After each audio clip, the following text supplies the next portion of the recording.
Okay, so here we need to explain the concept of the definite integral as a limit of sum. So definite integral, the definite integral of a function, the definite integral of a function f of x from x equals to a to x equals to b is denoted as integral a to b f of x dx, where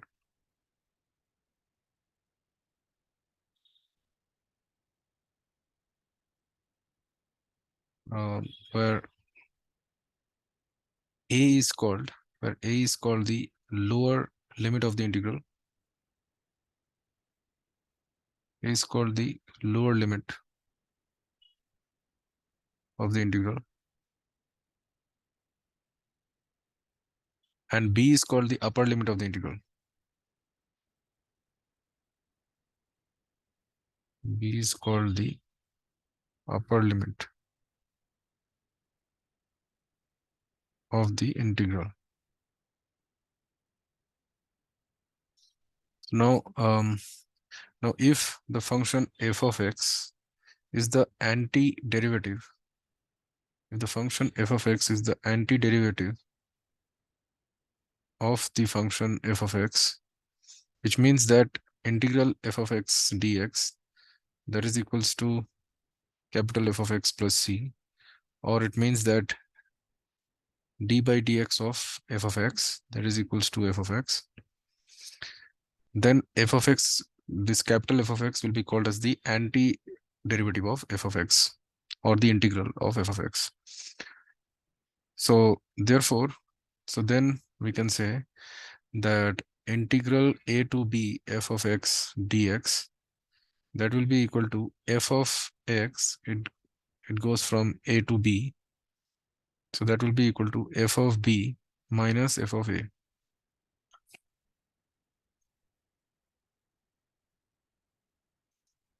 So now if we assume that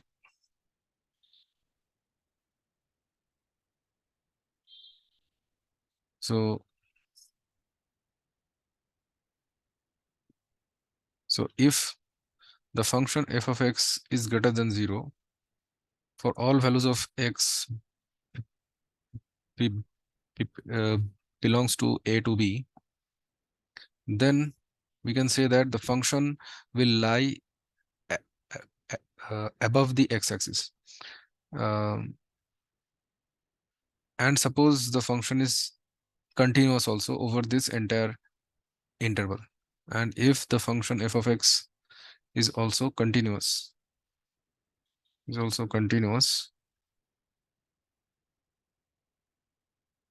then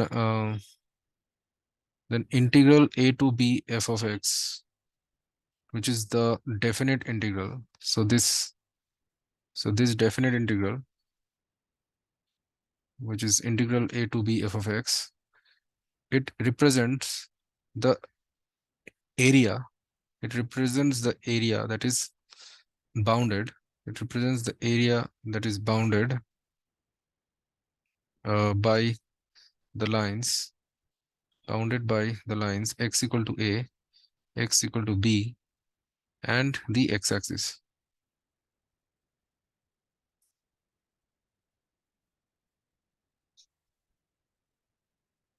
So simply we need to find the area which is bounded by these lines, x equal to a, x equal to b, and the x-axis. So here it means that suppose this is the y-axis and this is the x-axis, then let's say we have the function f of x, this one is the function f of x. Then from here to here we need to integrate. Let's say from x equal to a to x equal to b we have to integrate. It means that this is the function y equal to f of x. So integral a to b f of x dx, that will be equal to the area of this region. The area of this region we need to find. So now we can divide this area into some sub intervals, and each sub interval is having the width h, suppose. So let's say this x equal to a, we take it as suppose x1, and this is x2, and this straight line is x equal to x3. So in this way we can go on till here. So let's say xn is b. So then um so this area, um each subinterval is having the width h, suppose, and h is very small, suppose. It means that limit h tends to 0 plus, means slightly h is slightly more than h.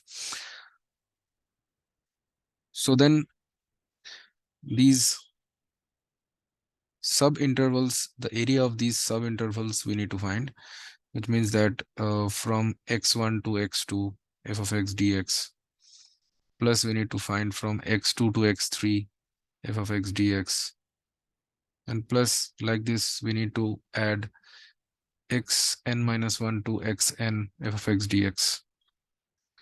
So now the width, so here the width of each subinterval,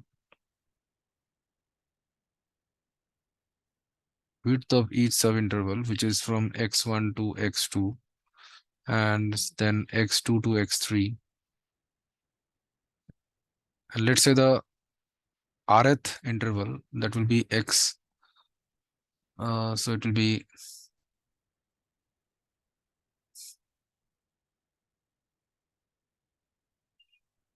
actually we should take this as x0, this is x1, this is x2, this is x0, so it is x0 to x1, and that will be x1 to x2, and this will be xn minus 1 to xn. Okay, so it is going so the subintervals are actually x0 to x1, x1 to x2, and xn minus 1 to xn.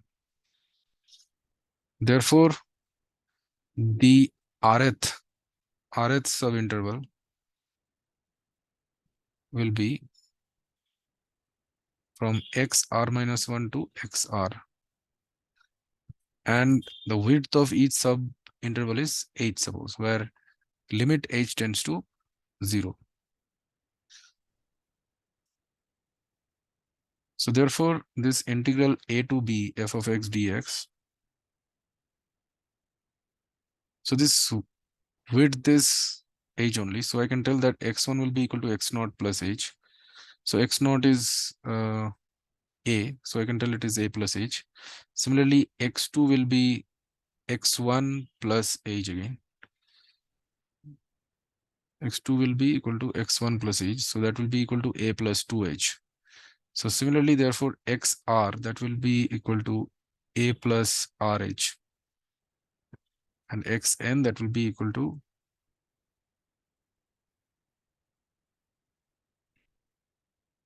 a plus nh.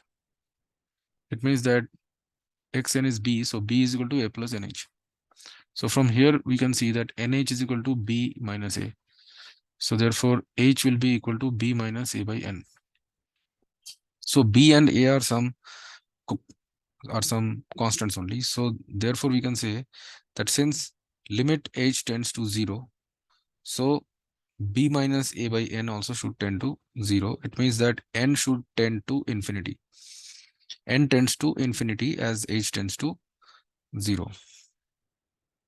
So now this integral, we can write it as, this will be, we can write summation r goes from 0 to n, integral, no, r goes from 1 to n, and So it will go from integral integral x r minus 1 to x r f of x dx.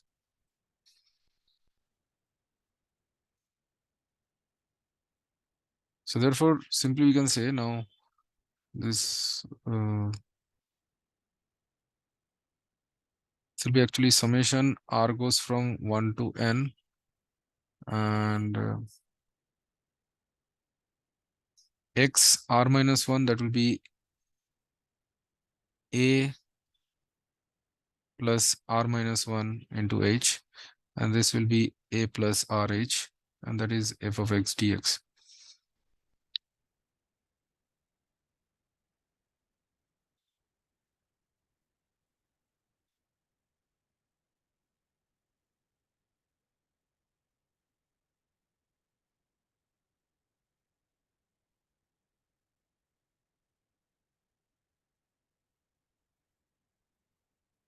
So now let's suppose these, so h, since h is very small, we can consider these strips as almost rectangles. So therefore, this is suppose the rth interval. It is going from x r minus 1 to x r. So this width is h, and therefore the length will be f of x r. Therefore, we can say the integral from x r minus 1 to x r f of x dx, that will be equal to simply h into f of x r. Since why? Since limit h tends to 0, so the strips are nearly rectangles. The strips are nearly rectangular. So now, therefore, the integral a to b f of x dx, that can be written as this will be summation h f of, and here also I should write limit h tends to 0 actually. So this will be f of x r, where okay, and here also r goes from 1 to n.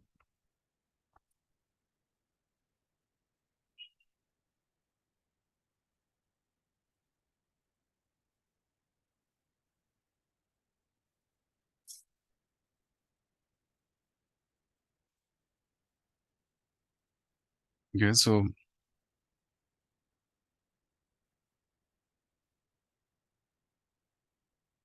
and here we should write limit h tends to 0. So this will be limit h tends to 0, summation r goes from 1 to n, h into f of, now xr is a plus rh,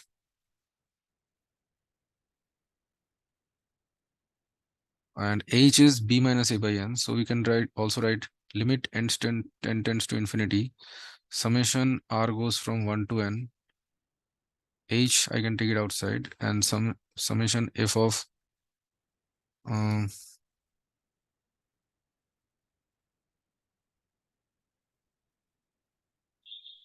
summation f of a plus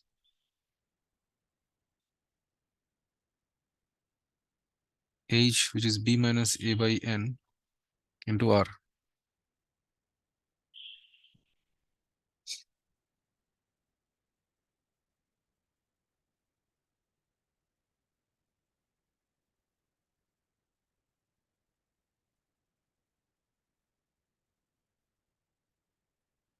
So now, therefore, integral a to b f of x dx, we can write it as b minus a.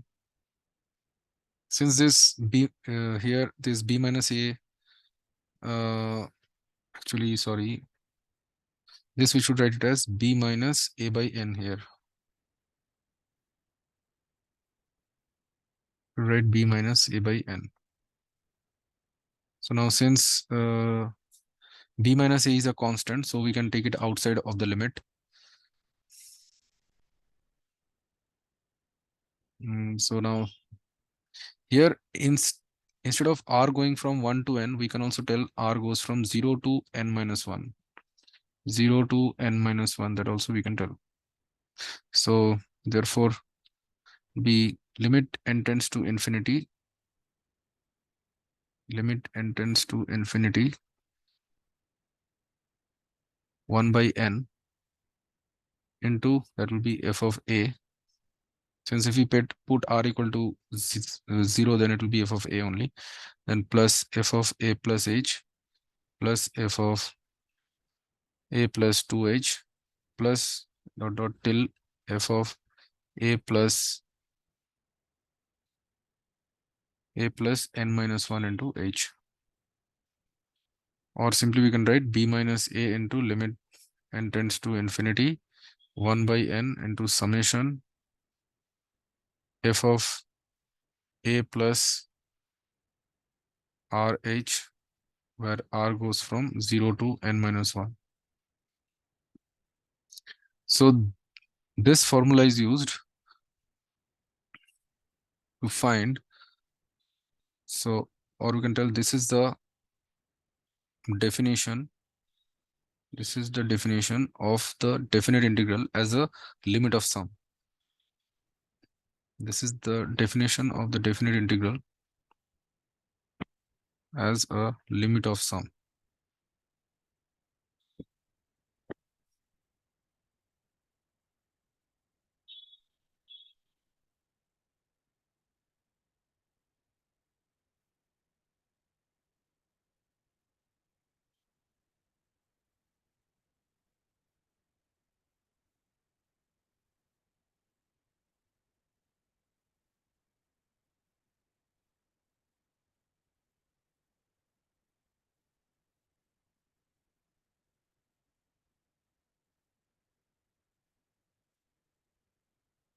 So based on this concept, we can solve some examples which we can explain in the subsequent videos.